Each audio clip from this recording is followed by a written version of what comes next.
Hi, welcome to CloudStartAcademy.com. I am Tariq and I'm here to help you to learn and understand Linux. If you want to move into DevOps or cloud engineering or software engineering, Linux is not optional. This course is designed for beginners who are starting their journey from scratch and are interested in gaining job-ready knowledge. This is also works well as a refresher to brush up on the basics. Before starting this course, two important points. First, each lecture notes will be available on cloudstartacademy.com. Second, if you feel I am a bit slower, then you can just increase the video playback speed to 1.25 or 1.50. Okay, let's get started. Okay, Linux learning for beginners and professionals. Introduction to Linux. What is Linux? Linux is an open source Unix-like operating system kernel created by Linus Torvalds in 1991. It is open source, which means anyone can view, modify, and share the tool. I'll let you know that you can download Linux from repository. You can just recompile it, modify it, and share with your friends or other users. Technically, Linux is just the kernel. The full system is GNU Linux. Sometimes people call it GNU or GNU, is all up to you.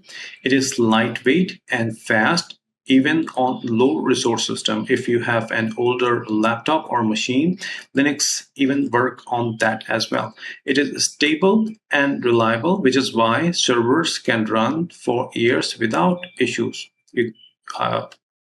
I'm just going to tell you that Linux is running all over the servers. 95% most of the servers runs Linux, and it is favored because it's reliable and stable. Where Linux runs servers, 95% of cloud workloads, Android phones, Linux uses Linux kernel, embedded system, routers, smart TVs, cards, supercomputers, desktops, less than 3%, but it's growing. Okay, so I hope you understand this. Now let's do a brief comparison between Linux and Windows. Linux is cost free, okay, except the enterprise version offered by Red Hat Linux. Windows is 100 plus license fee. It comes with minimum. I'm not talking about the servers, they will cost even higher.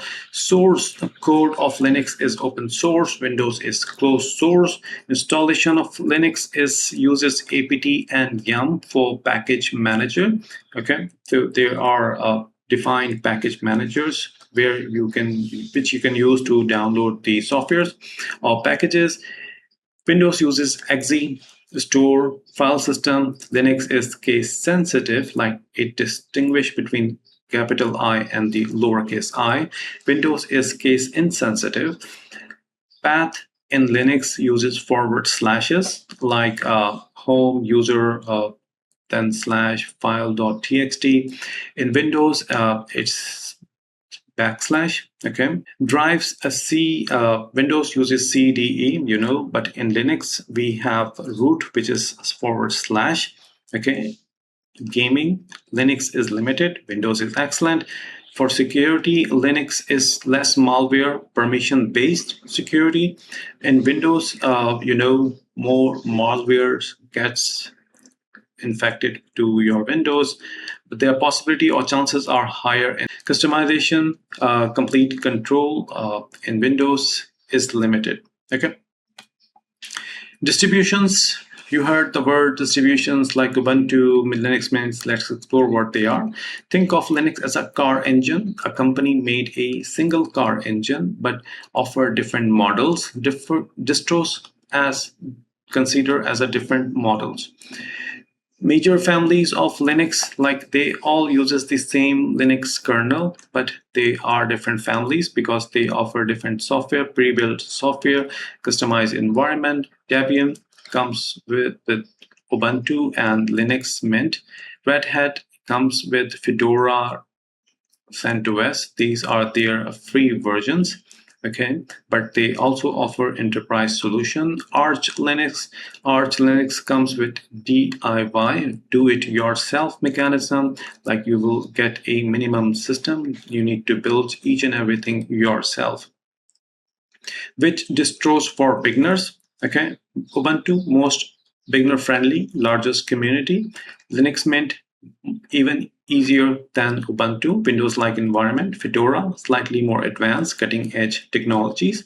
CentOS is stable, enterprise-oriented, good for learning server environment, but lacks desktop focus. CentOS is my favorite, but as a beginner, I recommend users to install Ubuntu, Linux Mint, Fedora when you are looking quick updates or latest updates as soon as they are available. Then you can go with Fedora.